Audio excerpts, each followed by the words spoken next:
Allah. Bismillahirrahmanirrahim. Salatu wassalamu ala rasulika ajmain. Адам эмнеге жаралды? Жашоо эмнеден турат? Алам кандай айланат? Ата-эне ким, жубай ким, бала ким? Атыл деген ким болуш керек? Мамлекет кандай түзүлөт? Саясат кандай жүргүзүлүш керек? Мунун баары тиричилик. Суроолор көп, жообу да армын. Кимдики туура, кантсе болот? Түшүнүк пикирден башталат. Чогуу пикирлешели. Акыл калчап көрөлү.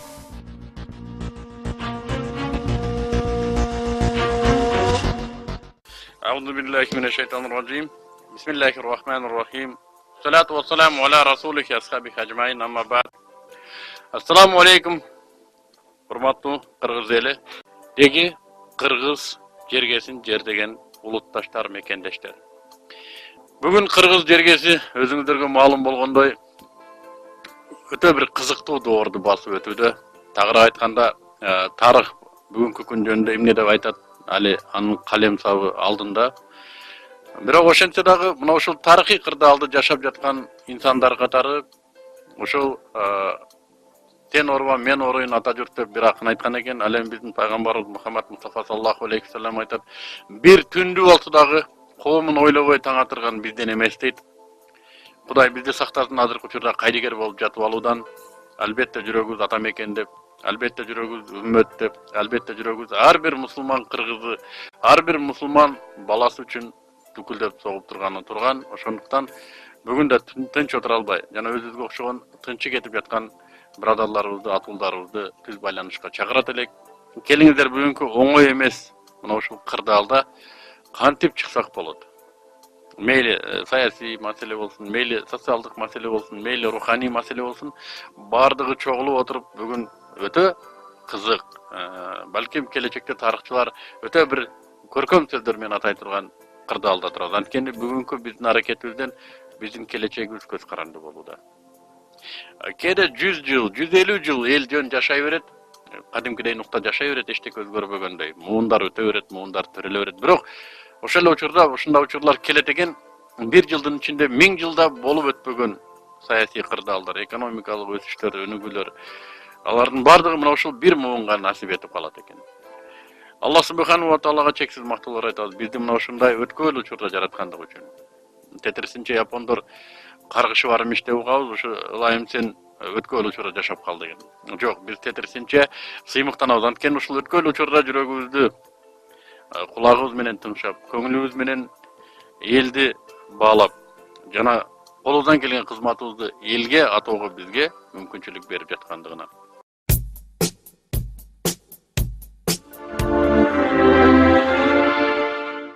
Биз 70 жыл мына ушул капыр системасында жашадык. 70 жыл Кудай жок деп жашадык. Андан кийин 15 жыл такыр эле Кудайды тоотпогон мына кайра куруу доору деп коебузбу? Ушул доордо билгенибизди кылып жашадык. Эч кандай эрежеси жок жашадык. Натыйжасы эмне болду десе, каалаган көчөгө чыгып кыйкырмай, каалаган оозуна келгенди оттомой, каалаганды жемей, иши кылып такыр түшүнүксүз бир абалга келип токтодук. Акыл калчап көрө турган болсо, мунун негизи эмнеде жатат десе, мына ушул биздин светский болуп келгенибизде жатат. Эч нерседен коркпой келгенибизден. Бүгүн деле адамдардын бардыгын эмнеден коркосуң десе, колун жүрөккө коюп, Кудайдан корком дегендер аз эле болсо керек. Көпчүлүгү Кудайдан корком дегени менен жашап жаткан турмушунда, кылып жаткан аракеттеринде Кудайдан коркуунун жыты да жок. Өзүнүн кара курсагы үчүн, өзүнүн жеткен бийлиги үчүн, өзүнүн ала турган кирешеси үчүн эч нерседен артка тартпай калды. Мына ошондуктан биз кайрадан Конституциянын мурдакы редакциясына ошол светский деген сөздү алдырууга аракет кылып, Алла субхану ва таала кээ бир биздин саясатчыларыбызга топук берип, алар түшүнүү менен мамиле жасап, светский деген сөз алынды эле. Бирок кайрадан мына ошо бийликте, ошо бийлик деген өзү оппозициясы болобу, бийлик болобу, ошо закон жазууга, мыйзам жазууга бизге караганда жакыныраак адамдардын ичинде бир 4-5 атеисти бар экен. Алар ушундай саясий кырдаал түзүлгөндө эле өздөрүнүн атеисттик платформаларын тыга коймо адаты бар экен. Мына ошонун натыйжасында кайрадан светский деген сөз кирип баратат. Мунун натыйжасы эмне? Мунун натыйжасы кайра эле биз ушуга чейин сайрап келе жаткан руханий жардылык. Анткени атеизм бир гана дүнүйө менен чектелет. Анткени атеизм маймылдан жаралгандардын дини. Жана бул көз караш адамдарды колуңан келгенин кыла бер. Оюңа келгенди оттой бер дегенге алып келет. Натыйжасы ушу болду. Светский деген сөздүн кирүү негизи бул мырзалар түшүндүрүп атат. Биз дини мамлекет эмеспиз деп атат. Албетте. Биз дини мамлекет эмеспиз. Дини дегенде түшүндүрүп кетели, биз теократиялык мамлекет эмеспиз. Биздин мамлекетти молдолор башкарбайт. И мамлекетти берип койсоң деле башкара турган молдолорубуз жок. Бул өзүнчө бир карама-каршылыкты дагы туудурууда. Экинчиси, светский деген сөздү киргизүүдөн максат бул исламга каршы аракет. Анткени светский деген сөз кирер менен ислам жөнүндө ошол эле конституция убада кылып аткан ар бир атуул өзү каалаган маалыматты алууга укуктуу деп атат да. Мына ушул принцип бузулууда. Ислам жөнүндө маалымат берүүчү булактары жабылат. Тагыраак айтканда даават кайрадан мечитке кууп киргизилет. Барып мечитиңе кирип айта бер дейт. Биздин мамлекет динден ажыраган, көчөдө сүйлөбө. Мектептерде сүйлөбө. Дааватты муногу коомдук жеткирүү, же болбосо коомдук массалык маалымат каражаттарында чыгаруу маселеси кайрадан туңгуюкка киргизилет. Натыйжада кайра эле биз эч нерседен коркпогон, өзүн гана ойлогон коомду тарбиялап чыгарабыз.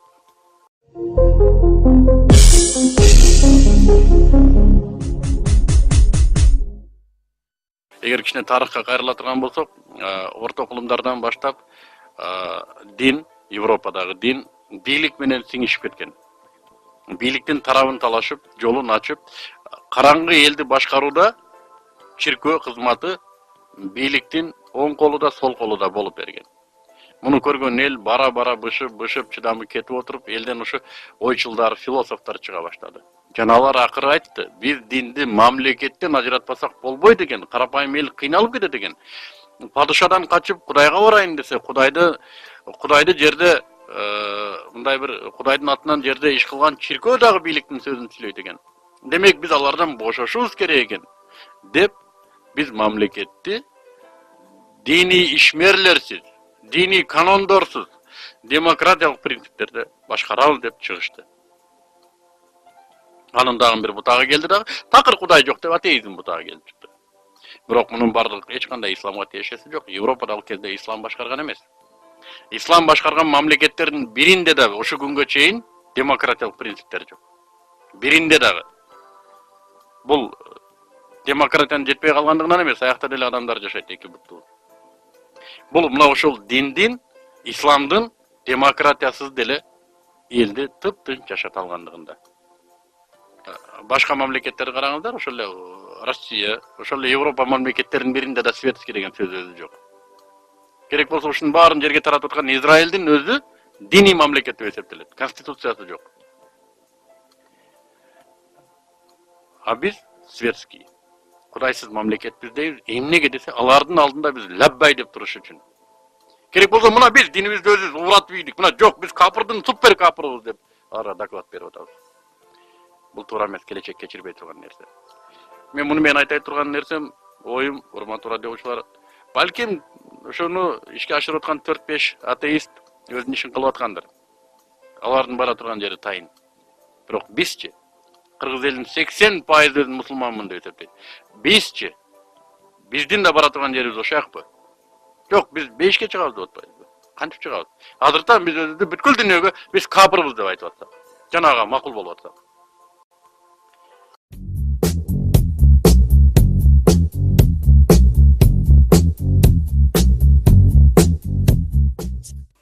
Assalamu alaikum Адаханбек деген жигит бизде байланышта экен. Ва алейкум ассалам. Таксыр. Сиз бир сүйлөп атканда молдолордун үтүктөрү сүйлөйт дедиңиз эле. Бул жакшы эмес го? Күчүктөрү? Үтүк. Азыр үтүктү айтсаң деле молдо сүйлөйт деген сөз болду эле. Жакшы сөз болбой калды да. Бул илимсиздиктин жоктугу болдубу же түшүнбөй калдыңызбы? Жок, бул сиздин болду. Бул сиздин түшүнбөстүгүңүз болду анда. Үтүктү сайсаң деле молдо сүйлөйт деген сөз азыр телевизордон көп чыгып калдык деген сөз да. Кудайга шүгүр көп чыгып калдык. Ошо сизге окшогон бирөө бизге суроо берип кайрылып калды да, эмнеге сиздер элге түшүндүрбөй атасыздар? Эмнеге элдин каалаган талабына, суроолоруна жооп бербей атасыздар дегенде мен ушундай айттым. Азыр Кудайга шүгүр эле. Биздин молдогерлерибиз, дин ишмерлери Кудайга шүгүр эле сүйлөп жатат. Үтүктү сайсаң деле молдо сүйлөп жатат деп каймана тамаша сөздө айтылды. Жанагы жумурткадан кыр чыгара турган адамдарга эми Кудай берип калат. Бул сөздүн негизинде митингге чыгып ийсеңиздер деле боло берет өзү. Так негизи бул мындай бир каймана тамаша сөз болчу.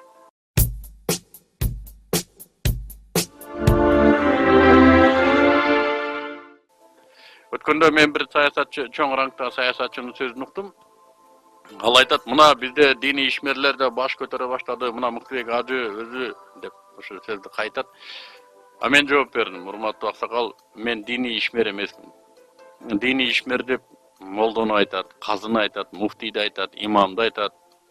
Аларды пистолет менен, замбирек менен да саясатка алып кире албайсыз. Ал эми биз болсок, Кыргыз Республикасынын мусулман атуулу болуп эсептелебиз. Демек биздин саясатка кийлигишибиз Конституция өзү тарабынан гарантияланып атат. Же болбосо ал Конституция эмне деп атат? Саясатта жалаң гана капырлар болсун деп атабы? Кудайсыздар, имансыздар болсун деп атабы? Жок. Мына ушул имансыздардын 70 жылдык доорунун негизинде ушуга жетип келдик. Мындан бuyana Кудай арабыздан кээ бир уулдарга иман берген экен. Коомду жүрөгү менен сезе билүү мүмкүнчүлүгүн берген экен. Коомдогу болуп жаткан ишти жүрөгүнөн өткөрүп, өзүнүн дагы ошол жерде жоопкерчилигин сезе билген уулдарды насип эткен экен. Алар саясатка кантип кийлигишпей койсун?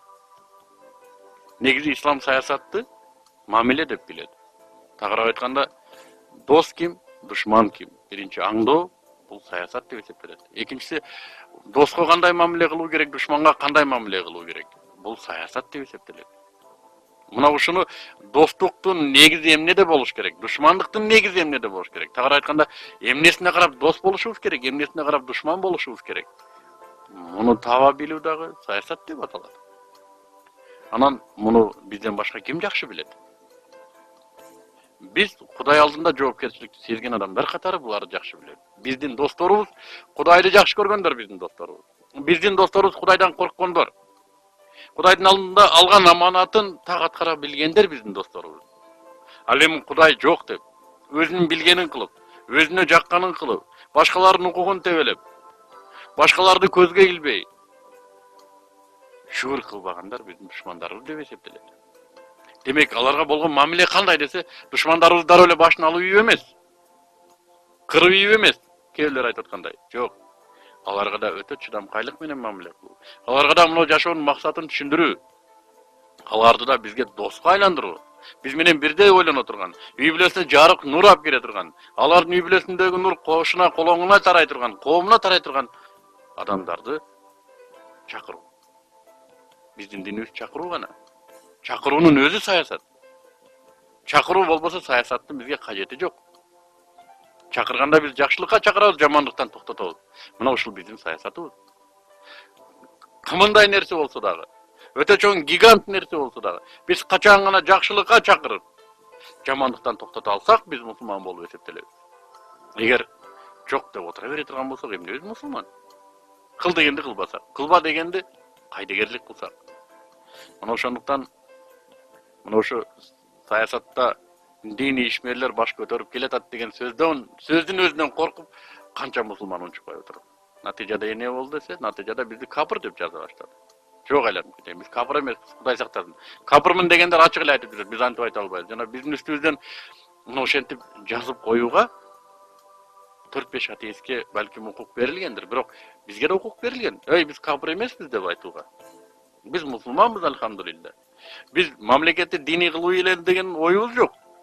Үчүнчү күчтөр, террористтер, тиги булар пайда боло турган болсо, ал мамлекеттин коопсуздук кызматынын компетенциясы. Ал атеисттердин компетенциясы эмес. Мамлекет бизден коопсуздугуңдарды коруп берер деп аманатты алган, алар коргойт. Ага биз ишенебиз, ишенимди көрсөтөбүз, колдойбуз бул маселеде. Бирок биз капыр эмеспиз. Биздин жеген тамактарыбыз адал болуш керек. Кошуна колоңдорго кылган мамилебиз адал болуш керек. Бул биздин баш мыйзамыбыздагы негизги пункттардан болуш керек. Азыр мусулман бирөөгө барып бир нерсе десе, ой, биз светский мамлекетпиз. Сен давай мечитиңе барып сүйлө дейт. Демек биз туура жашоо эрежесин жеткирүү мүмкүнчүлүгүнөн ажырап отурабыз. Натыйжада эл бузукулукка өттү. Натыйжада кыздарыбыз бузулду, балдарыбыз ыймансыз болду. Бул кимге гана кереше болуп эсептелет? Албетте, атеисттерге. Алардын жашоосу мынагу жашоо. Алардын максаты мынагу жашоо гана. Алар акыретке ишенбейт. Алар акырет жөнүндө ойлоно албайт. Мынагу гана жашоодо жыргап алыш керек алар. Жана өзүнүн жыргалына жетүү үчүн ар нерсени иштетүүгө даяр. Мейли, аларды өзүнө коелу. Мен мүмкүнчүлүктөн пайдаланып, урматтуу радио угуучулар, сиздерди ушу дебатка, ушу пикирлешүүгө чакыруумдун негизги максаты да келиңиздер. Өзүбүздүн балдарыбыздын келечеги үчүн, өзүбүздүн акыретибиз үчүн, өзүбүздүн ким экендигибизди таануу үчүн ушуга аракет кылалы. Жамааттардан өтүнөлү, чоңдорубуздан өтүнөлү. Айнайын аксакалдар бизди башкарып беребиз деп аманат алгандан кийин биздин акыретибизди күйгүзбөңүздөр. Биздин бара турган баардыгыбыздын бара турган жерибиз бир. Кыргыз Республикасынын гражданы экендигин кантип далилдейт десе, паспорт менен далилдейт. Ал эми башкаларга биздин мусулман экенибизди эмне менен далилдейбиз? Азыркы саясий аренада десе, биз баш мыйзамыбыз менен далилдейбиз. Биз капырбыз же мусулманбыз? Чоңдорубузга да ушул маселени жеткирүүдө албетте коомдук пикир керек. Урматтуу мекендештер, ушу коомдук пикирди жаратууда өтүнөлү. Чоңдорубуз ушунун үстүндө ойлонсун. Жана алдыңкы мусулман жарандар ушу маселени көтөрүп чыкса, аларды диний, экстремисттик, террористтик тебестен колдоо көрсөтүңүздөр. Албетте бул оор маселе. Буну ортого тыгып жаткан атеисттердин колунда көп нерселер бар. Массалык маалымат каражаттары бар алардын. Алар саясий аренада сүйлөсө сүйлөнбөгөн сөздөр бар. Биз эми тамтаңдап басып келаткан учурубуз. Ошондуктан бизге сиздердин колдооңуздар өтө керек. Ошондуктан сиздердин бизге көрсөткөн көмөгүңүздөр реалдуу болуш керек. Бул да болсо биз менен бир ойдо болушуңар. Мейли, светский болсо боло берсин деп өткөндө бир молдоке айтат. Мен таң калдым. Кантип аны капыр деп айтып атса макул десин. Бул туура эмес.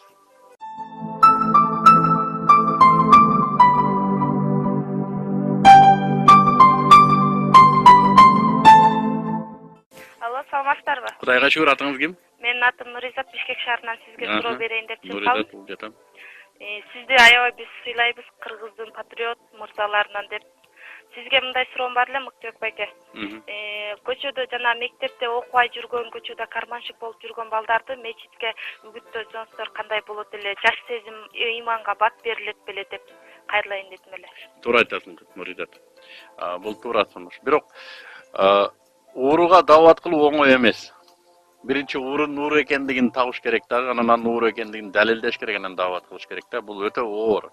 Муну бүгүнкү бизде өнүккөн кандай десем, укук коргоо органдары да араң далилдеп атпайбы? Кээ бирлерин далилдей албай атат. Ошондуктан биз дааватты кандайдыр бир катмарга, кандайдыр бир слойго дейбизби, атайлап багыттап кылынбайт да. Кудайдын улуулугу, анын жаратуучулугу жана бизден кылган талабы жана бизге берген дини бардыгына бирдей тиешелүү. Бул бир маселе. Экинчиси, ууру кайдан чыгып атат? Начар тарбиядан чыгып атат. Ата-энеден. Ата-эне үйдө кандай тарбия берсе, бала ошондой болуп чыгып атат. Көпчүлүгү муну социалдык, экономикалык акыбалга айтат да, мына элибиз бай болуп жашаганда уурулар аз болот эле дегенсип. Азыр Америкада деле ууру бар, Японияда деле ууру бар. Япониянын экономикалык акыбалы азыр илгери коммунисттер өткөн коммунизмдин материалдык базасынан да өтүп кетти. Аларда деле ууру бар. Ууруну кармалтырып эмнеге уурулук кылдың десең, анын 2 машинеси болушу мүмкүн, 3 үйү болушу мүмкүн. Ал айтат, мен да кедейликтен кылдым дейиши мүмкүн да. Жок. Ал уурунун түшүнүгү. Ал ууру деген сөз уурулуксуз жашай албай калды. Ал кайдан келди? Айдан келип түшкөн жок да. Аны ата-энеси ошондой тарбиялады.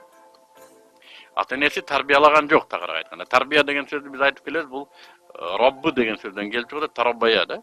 Роббы жаратуучунун, же болбосо кожоюндун эрежеси, жашоо эрежесин ата-эне үйрөткөн жок. Ал тамак жегенди үйрөтүшү мүмкүн, таза кийинүүнү үйрөтүшү мүмкүн, кантип вилка, кантип кашык кармаганды үйрөтүшү мүмкүн, бирок Кудайдан коркууну үйрөткөн жок. Ал баласынын турмушуна Кудайды киргизген жок. Анын коркуп турганы ким болду десе, милиция болду. Милиция жок жерде уурдай берет. Ал эми качан гана ата эне тарбия берсе, кожоюндун эрежесин сени 24 саат бою күзөтүп турган зат бар. Жана сен анын алдына барасың. Анын алдына барганда кандай жооп бересиң? Деген түшүнүктө тарбиялай турган болсо, ууру чыкпайт. Чыкса дагы бүгүнкү күндөгүдөй массалык эмес да. Мен сиздерге бир андан да кызыктуу нерсени айтып берейин. Биздин элде ушундай кызыктуу учурлар көп болду. Биз жаңы исламга кирип баштаган кезде мечиттерде уурулар бар болчу. Мечитке келгендердин ичинде жана бут кийимдерин уурдап кетчү. Уурулар мечитке келип уурулук кылчу. Азыркы күндө Кудайга шүгүр андай нерсе жок го. Бул эмне десе, ошончалык тарбия начар болгондуктан эч кандай ыйык нерсе калган эмес да. Мечитке кирип да уурдап чыгып кете берген учурлар болгон. Мынагу бизге келип жаткан батыш фильмдерин карасаңыздар, чиркөөлөрүнө кирип алып жаман иштерди кылгандар бар. Чиркөөлөрүндө адам өлтүргөндөрдү көрсөтөт да. Булардын бардыгы бизде эмнеге алып келип атат? Тетир тарбияга алып келип атат. Адамдар эч кандай ыйыктыктын жоктугуна алып келип атат. Коркпой эч нерседен. Акчаң болсо бардыгын аласың. Укугуң болот. Укугуң болгондон кийин демократия сеники. Деген түшүнүктөрдү алып келүүдө. Мына ошонун акыбети, мына ошо бүгүн бир гана ууру эмес, бизге деле керек болсо учурунда пайгамбардын өзүнө деле даават керек болуп турган. Мына ошондуктан исламда ыймандашуу деген түшүнүк бар. Чоң кичинелигине карабай, бийлик эмесине карабай, ар бир адамга бирдей Кудайдын улуулугун жеткирип туруу өтө зарыл механизмдерден.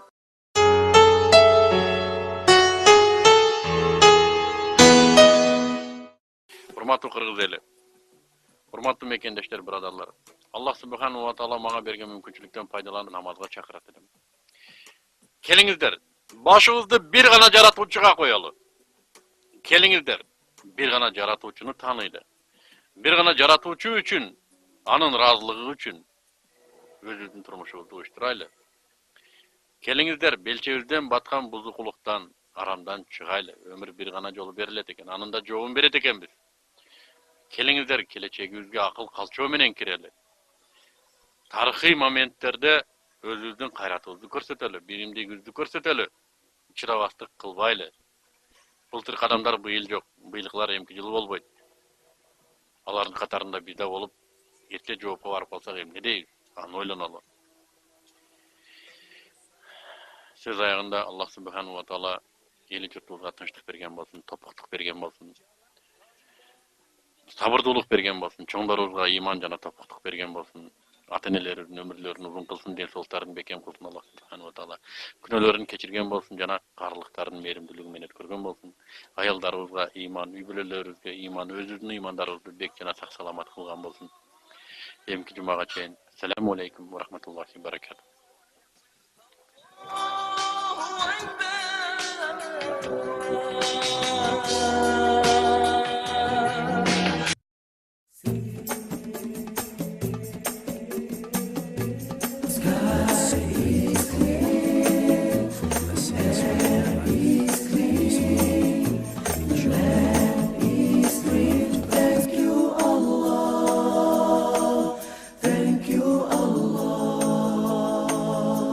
Адам эмнеге жаралды? Жашоо эмнеден турат? Аалам кандай айланат? Ата-эне ким, жубай ким, бала ким? Атул деген ким болуш керек? Мамлекет кандай түзүлөт? Саясат кандай жүргүзүлүш керек? Мунун баары тиричилик, суроолор көп, жообу дарбын. Кимдики туура, кантсе болот? Түшүнүк пикирден башталат, чогуу пикирлешели.